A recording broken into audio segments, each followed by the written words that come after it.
Hi guys, I've had a lot of questions over the last week about my new single and how I went about producing and mixing it, and I thought I'd just answer a few of those questions. The most common question seems to be, are those real strings? Yes, they are. I know that modern kind of string samples are amazing, and when you put them into the mix, quite a lot of the time, unless you've got the most incredible ears, you can't really tell the difference whether they're real or not. But I'm a bit old school. I still like to work with real musicians, but it's quite a big string section that's on the recording, or it sounds like it anyway, because it's actually a quartet that's been quad tracked, and then we just build it up in the mix. Let me show you. So this is how the string section sounds on its own, everything together.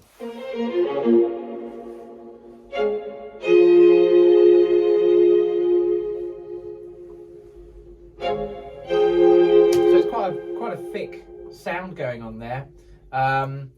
Here's one of the quartet sections on its own. It's actually two stereo pairs with spot mics. The stereo pairs sound really nice actually on their own.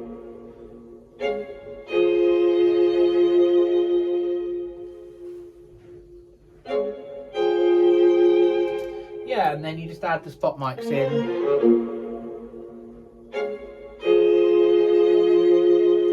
Thickens it up quite nicely. Amazing quartet set of musicians, fixed by my good friend David Wigram, and that's just built up over multiple trackings of that same section. So let me show you another part. So you get this really lush sound.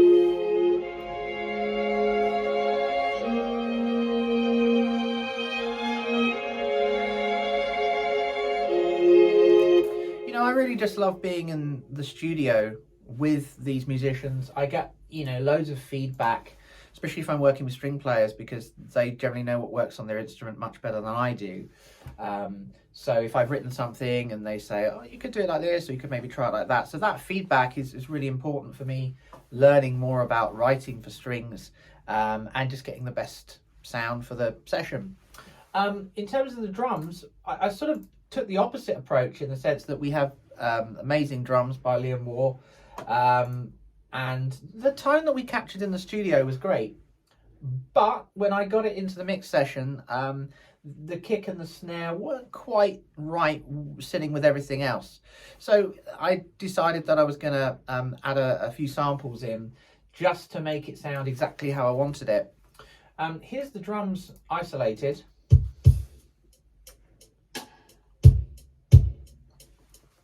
Now if I just play the overheads, so it's actually quite a nice amount of bleed from the kick and the snare. I've actually got a sample running on kick and the snare. You can hear that's like super dry, but when I add that to the overheads,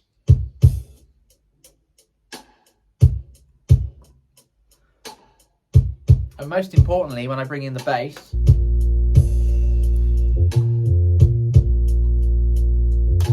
I've got to tell you about the bass.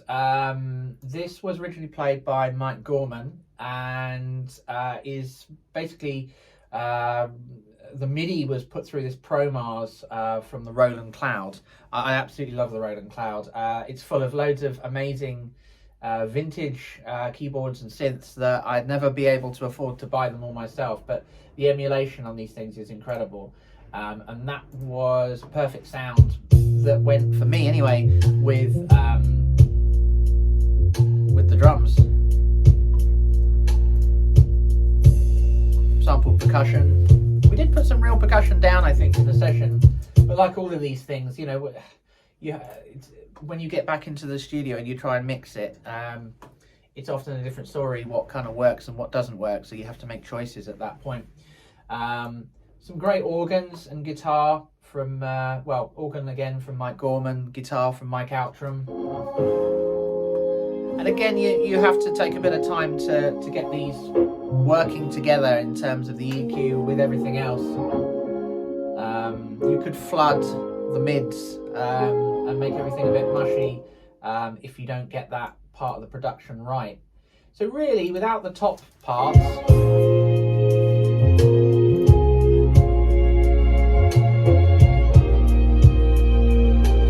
everything has its place. You can hear all the individual sections within the group.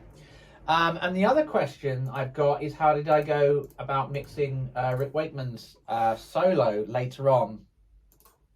You know, Rick sent me this absolutely incredible, complete, done, ready to go solo, and it was just down to me really to mix the thing. You know, when someone's recorded a solo like that on a real mini Moog, it was wonderfully recorded and engineered. You don't really want to EQ and compress the living daylights out of it simply to make it work with your mix, because I obviously wanted it to sound as much like what I got from Rick as it was. So I ended up actually using, you know, Waves C6 sidechain. That was a lifesaver on this project. I know it's a bit of a cheat.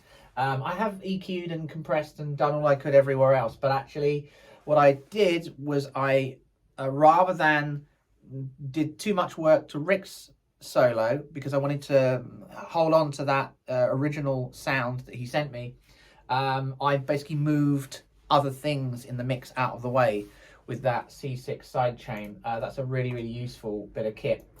When you listen to this on its own,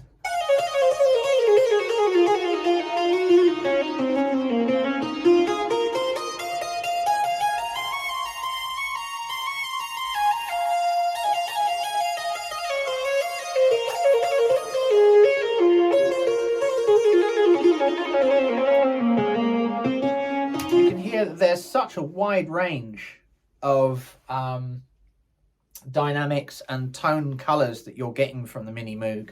That again, it is tricky. I must say, I found it a tough kind of mixed challenge. But as I say, moving other things out of the way with the C6 then meant that Rick's sound was exactly as he sent it to me, and as I say, everything else gets moved out of the way. So you put that back into context.